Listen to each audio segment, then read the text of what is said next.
Hey, welcome to my closet. Come on in.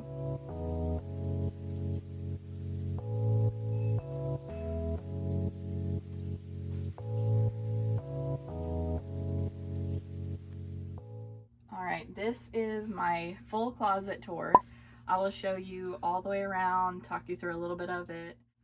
Over here is where I keep my bulletin board borders that I'm not using or I have extras of. I just hang them up with binder clips and little thumbtacks in the wall. This is my basket of fuzzy friends, so my kids get to pick one and keep them in their book bin to read with, and I usually let them change them out per unit and then do a little clean on them, but I didn't get to use them last year because of COVID, so hopefully this year. I've got some dictionaries here, I just don't know where to put them yet. And then we've got my little mini fridge for all my LaCroix and lunches. Okay, this wall right here is kind of a mix of things.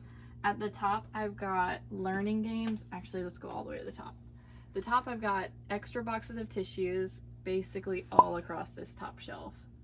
And then this is extra Ziploc bags. And then this is extra party supplies. I've been doing a luau theme for the past few years. That way any extras that I have, I just save them, put them away, and then I can use extras next year. Tech cords are a bunch of just cables and stuff. It's just a bunch of cables for computers and stuff, power strips, anything like that. Luckily, my dad and my husband are super techie. They have like stuff for everything, so they've given me a bunch of this. Education videos, a lot of these they were like came in my classroom. I just put them in here because I don't know what I'm supposed to do with them. Movies, these are my movies that I bought that I use for like if we have lunch with the class or something like that, or indoor recess. Sometimes I'll put one on.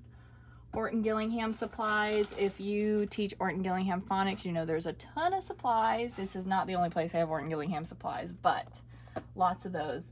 Tea time is where I keep my mugs, and then I bring in, I don't think I have any in here right now, but I bring in, oh, you know what, I feel some in here.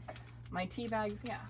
And then I keep sugar in here for hot tea in the morning. Candles, I have a candle warmer, so I melt candles and I keep my extras in here. I also have, this is like our safety lantern for if the power ever goes out. These two are lunch supplies. These two are lunch supplies, and I have spoons and forks. I ordered these big boxes on Amazon. They've lasted me a long time. And then I just have like little cups and plates and napkins and stuff in here. Cleaning supplies is, I've got some extra masks. I've got some Purell stuff. Of course, Lysol. This whole shelf here is a lot of curriculum that I just don't have to access on a daily basis. Am I in the shot? Not your face. I want my face in the shot. People want to see me. I really hate you right now.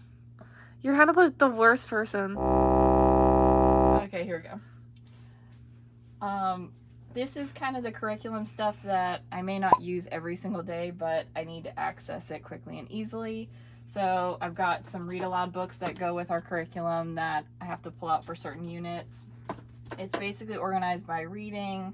I've got some health stuff in here, some science read alouds, ELA, math, and then science social studies back here. These are a bunch of sets of leveled readers that, again, I don't need to access every day, but I can pull it out when I need it. Down at the bottom, these are my big books that go for the different social studies and science units. And then these are my vintage, it's a full set of encyclopedias that I just am obsessed with. And do they need to be here? No, but I love them. Units of study, if you teach units of study, I've got my reading and my writing. I used to keep both of these out like on my shelf behind my teacher desk, but I don't need the whole thing all the time, so I can just take out whichever spiral I need. Okay, moving over to this shelf. This is like a lot of me stuff. So these are my paper supplies, things like laminating pouches go in here, file folders. These are the little books from the dollar spot, stuff like that. So stuff for me. I kept these out because I plan to use these for back to school. These are the Avery labels that I print like name tags on, or labels for our notebooks and folders, so I'm just leaving those there so I can get to them easily. PD books, professional development books, these are kind of my favorites that I've kept in here, or ones that I got from, some of these are from college, seriously, that I've just been toting around every single classroom. Craft supplies, I mean, anytime someone donates craft supplies, I will take it. I've got foam in here.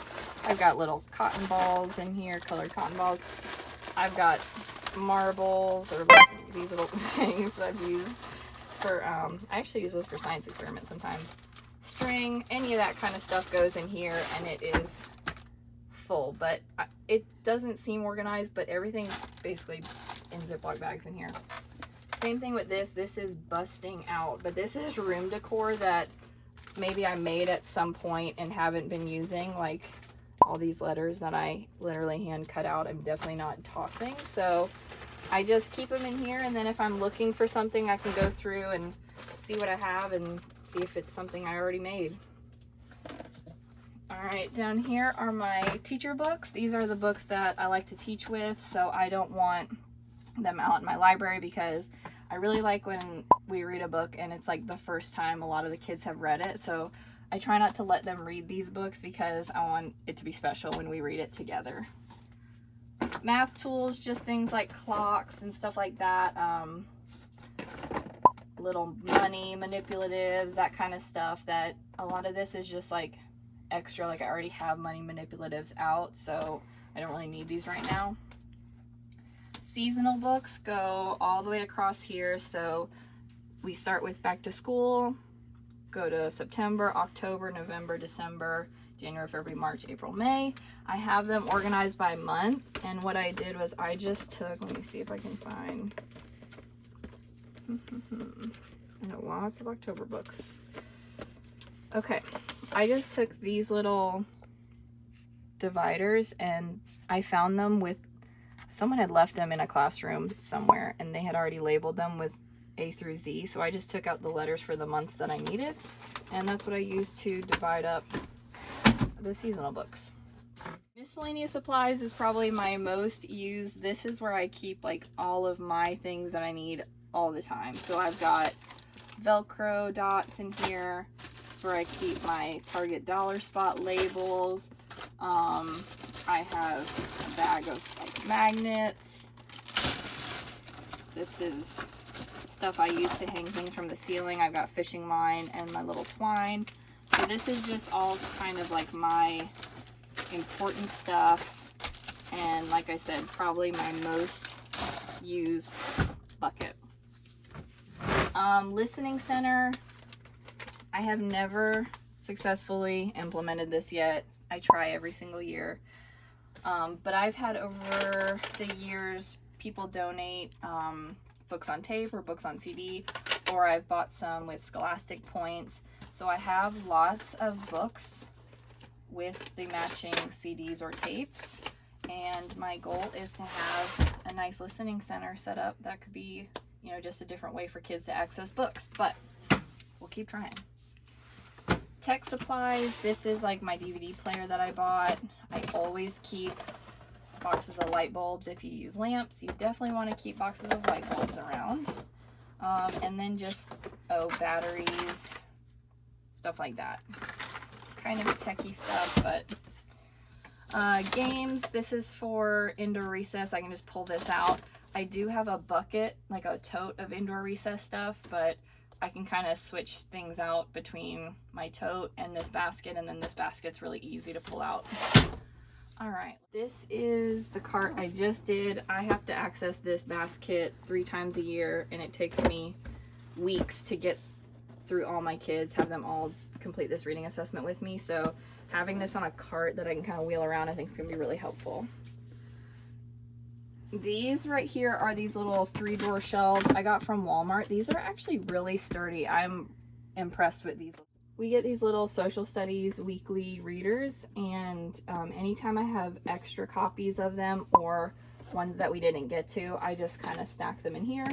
Same thing for here. So this one's social study, or this one's social studies, this one's science. This one's, I think, social studies as well. Yeah. And then down here is Scholastic News. I actually overflowed into here with Studies Weekly, but I have Scholastic News, either that I just have left over, like 3 or 4 copies of one, or ones that I didn't get to. Storyworks in here, same thing, ones that I didn't get to or extras, and then Scholastic News down here. And I keep those because even if I don't have enough for everybody, I can use them in a small group, or I can use them to have kids partner read with. So I never want them to go to waste. These are extra book bins for, these are the ones I use in my classroom library, and then these are the ones I use for students, so I have extras. Oh, and then my microwave, duh. This is a tool bag that my husband put together for me to bring into my classroom. This is my #1 favorite tool. It's called a Stanley window scraper, and this little guy will scrape off any sticky stuff or gooey stuff or anything stuck anywhere. I love this little thing. This is my treasure box that I had from my very first year when I did a treasure box.